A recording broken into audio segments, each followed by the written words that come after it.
अस्सलाम वालेकुम, मेरा नाम डॉक्टर आसा कामरान है। आज की इस वीडियो में हम डीएनए फ्रेगमेंटेशन टेस्ट के बारे में बात करेंगे। ओपीडी में कई मरतबा पेशेंट्स आते हैं और उनकी जब हम रिपोर्ट या इन्वेस्टिगेशंस देखते हैं, हस्बैंड की भी टेस्ट हुए होते हैं तमाम और खातून के भी टेस्ट हुए होते हैं। उन टेस्टों में किसी किस्म की कोई ख़राबी नहीं होती, वो टेस्ट नॉर्मल रेंज में फॉलो कर रहे होते हैं, लेकिन फिर भी उनकी प्रेगनेंसी नहीं ठहरी होती। तो अगर उनका डीएनए फ्रेगमेंट टेस्ट कराएं तो पता चलता है कि जो स्पर्म्स का डीएनए है वो डिफेक्टेड है या उसके अंदर प्रॉब्लम आ गई है। तो इस तरह की कंडीशन के अंदर जहां कपल कंसीव करने के लिए कोशिश कर रहा है और कोई भी वजह मालूम नहीं हो रही कि उनके हमल ना ठहरने की कोई भी वजह नहीं, लेकिन फिर भी जब हम ये टेस्ट कराते हैं तो कई मरतबा कोई रीज़न इस टेस्ट की मदद से डिटेक्ट हो जाती है। जब हम मियाँ बीवी के टेस्ट करवा रहे होते हैं, उसमें जब आदमी का टेस्ट होता है यानी सीमन एनालिसिस की रिपोर्ट करवाते हैं, तो सीमन एनालिसिस की रिपोर्ट हमें काफ़ी सारी इन्फॉर्मेशन दे देती है, जैसे कि सीमन का वॉल्यूम कितना है, इसमें स्पर्म की मिकदार कितनी है, उसकी स्पीड या उसकी मोटिलिटी कितनी है, आगे फॉरवर्ड मूव करने की हैसियत कितनी है, इसके अलावा उसकी मॉर्फोलॉजिकली स्ट्रक्चर कैसा है, लेकिन उसके डीएनए के बारे में या उसके फंक्शन के बारे में इंफॉर्मेशन नहीं मिलती। अगर किसी स्पर्म के अंदर डीएनए डिफेक्टेड होता है तो इस तरह की कंडीशन में भी हमल नहीं ठहरता, और अगर हमल ठहर जाए तो ये बार बार एबॉर्शंस में एंड अप हो रहा होता है। वो कपल्स जो कंसीव करने की कोशिश कर रहे हैं, कोई वजह मालूम नहीं पड़ रही कि किस वजह से कंसीव नहीं हो रहा उनके लिए, और वो कपल्स जो इनमें हमल ठहरता है लेकिन एबॉर्शन हो जाता है और कोई वजह नहीं मालूम पड़ रही, तो उस तरह की कंडीशन में भी डीएनए फ्रेगमेंट हेल्प करता है। डीएनए फ्रेगमेंटेशन टेस्ट को समझने से पहले थोड़ा स्पर्म के बारे में जानना जरूरी है। स्पर्म के 3 हिस्से होते हैं। एक स्पर्म का हेड है, मिडिल पीस है और टेल है। हेड के अंदर तमाम वो इंफॉर्मेशन जो एक वालिद से बच्चे के अंदर मुंतकिल होनी होती है वो डीएनए की फॉर्म में मौजूद होती है। ये डीएनए बहुत कॉम्पैक्ट फॉर्म में होता है। कॉम्पैक्ट फॉर्म में कंप्लीट ट्रांसफर हो जाता है डीएनए का, और अगर इसकी कॉम्पैक्ट फॉर्म में किसी किस्म का कोई डैमेज हो जाए या इसकी स्टैंड्स डैमेज हो जाए, चाहे सिंगल स्टैंड डैमेज हो या डबल स्टैंड डैमेज हो, इस तरह की कंडीशन के अंदर डीएनए फ्रेगमेंट कर जाता है यानी तोड़फोड़ का शिकार हो जाता है, और इस तोड़फोड़ की वजह से कई मरतबा फर्टिलाइजेशन का प्रोसेस नहीं हो पाता, और अगर फर्टिलाइजेशन हो भी जाए तो ये बच्चा डिफेक्टेड होता है और ये अबॉर्शन में एंड हो जाता है। डीएनए फ्रेगमेंटेशन का टेस्ट हर जगह अवेलेबल नहीं होता। कुछ ये स्पेशल किस्म का टेस्ट है और एक्सपेंसिव भी होता है। इसे कुछ सेंटर्स हैं जो परफॉर्म कर रहे हैं। इसे परफॉर्म करने के काफ़ी सारे मेथड हैं जिसमें डायरेक्ट और इनडायरेक्ट मेथड है, और इसके अंदर एक मेथड है SCA-SA। SCA-SA का टेस्ट यानी स्पर्म क्रोमेटिन स्ट्रक्चर टेस्ट, ये बेसिकली क्रोमेटोग्राफी से किया जाता है। इसके रिजल्ट कुछ इस तरह से इंटरप्रेट किए जाते हैं कि अगर इसमें देखते हैं कि कितने फीसद डीएनए डैमेज हो चुका हुआ है स्पर्म का। अगर डीएनए का डैमेज 15% से कम है तो इसे नॉर्मल लिया जाता है। अगर ये डैमेज 15 से 30% के दरमियान में है तो ये फेयर टू पुअर है, और अगर 30% से ज्यादा आता है इसका मतलब है कि डीएनए में सीवियर किस्म का डैमेज या तोड़फोड़ हो चुकी है।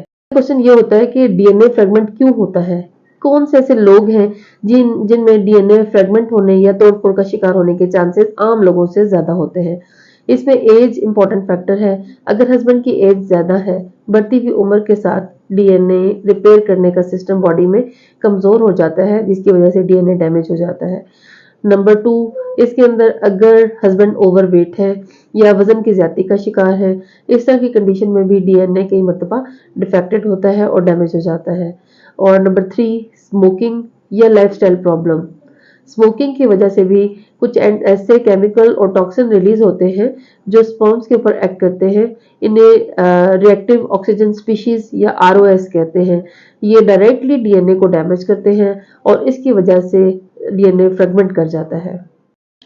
अगर आप किसी ऐसी जगह पे काम कर रहे हैं जहां बहुत ज्यादा पोल्यूशन है या गंदगी है या ऐसे केमिकल की फैक्ट्री है या आपका केमिकल्स के साथ एक्सपोजर है, इस तरह की कंडीशन में भी ROS स्पीशीज ज्यादा होती हैं और ये डायरेक्टली डीएनए को डैमेज करती हैं। इसमें भी डीएनए डिफेक्टेड हो सकता है।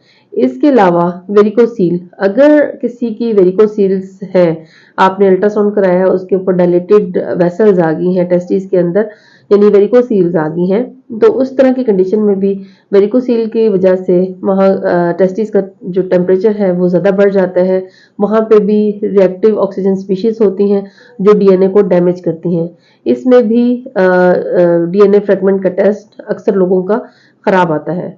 अब ये अगला क्वेश्चन है कि ये किसको करवाना चाहिए, कौन से लोग हैं जो इस टेस्ट के कैंडिडेट हैं। अगर आपकी सीमन की रिपोर्ट नॉर्मल है, आपकी वाइफ के टेस्ट भी नॉर्मल है और आप कंसीव नहीं कर पा रहे, तो आपको भी अपना डीएनए फ्रेगमेंट का टेस्ट करवाना चाहिए। और अगर आपकी वेरिकोसील है, चाहे जो भी ग्रेड है उनका, इस तरह की कंडीशन में भी अगर आप कंसीव नहीं कर रहे तो भी आप अपना टेस्ट करवाएं। इसके अलावा अगर प्रेगनेंसी हो रही है लेकिन वो सक्सेसफुल नहीं है, एबॉर्शन हो रहा है, बार बार 2 या 3 एबॉर्शन हो चुके हैं, इस तरह की कंडीशन में भी डीएनए फ्रेगमेंट का टेस्ट करवाना बनता है। इसके अलावा वो लोग जिन्होंने आईयूआई करवाया है और आईयूआई उनका फेल हो रहा है, या बार बार आईयूआई कराने के बाद भी उनकी प्रेगनेंसी नहीं हो रही, या आपका आईवीएफ का साइकिल फेल हो चुका है, उस तरह की कंडीशन में भी डीएनए फ्रेगमेंटेशन का टेस्ट इंडिकेटेड है, वो करवाना चाहिए। डीएनए को फ्रेगमेंटेशन से कैसे बचाया जाए, या डीएनए को तोड़-फोड़ से कैसे बचाया जाए।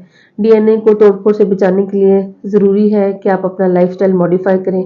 अगर आपको ड्रग्स या मेडिकेशन के ऊपर है, या आप सिगरेट स्मोकिंग करते हैं, या वज़न ज़्यादा है, तो आप अपना लाइफस्टाइल मैनेज करें, स्मोकिंग छोड़ें, अपना वज़न कम करें। आपके खाने-पीने के अंदर फ्रूट्स और वेजिटेबल ज़्यादा होने चाहिए। इसके अलावा डॉक्टर आपको कुछ मेडिसिन्स प्रिस्क्राइब करते हैं जो आरओएस स्पीशीज को, यानी रिएक्टिव ऑक्सीजन स्पीशीज जो डीएनए को डैमेज करती हैं, उसके लोड को कम करते हैं। अगर आपके वेरिकोसील है तो आप उसका ट्रीटमेंट लें, पहले उसकी ऑपरेट करवाएं और उसके बाद आप कंसीव करने के लिए कोशिश करें। और अगर आपकी जॉब ऐसी है जहां केमिकल एक्सपोजर ज़्यादा है, तो आप या तो अपनी जॉब स्विच करने की कोशिश करें या फिर उनको अवॉइड करने के लिए कोई स्ट्रेटजी अपनाएं। आप अपने डॉक्टर से इसके लिए राब्ता करें। बार बार ट्रीटमेंट फेलियर का शिकार हैं और कंसीव करना चाह रहे हैं, तो आप डीएनए फ्रेगमेंटेशन टेस्ट की तरफ जरूर जाए। ये टेस्ट थोड़ा एक्सपेंसिव जरूर है, लेकिन एटलीस्ट ये डायग्नोसिस बनाने में बहुत मदद करता है। कई मर्तबा छोटी छोटी चीजें करेक्ट करके आराम से कंसीव किया जा सकता है। अगर आपको ये वीडियो अच्छी लगे, इसे लाइक, शेयर एंड सब्सक्राइब करें। अगर आपके कोई क्वेरीज हैं, आप हमें लिख के भेजें, हमारी टीम आपको रिप्लाई करेगी।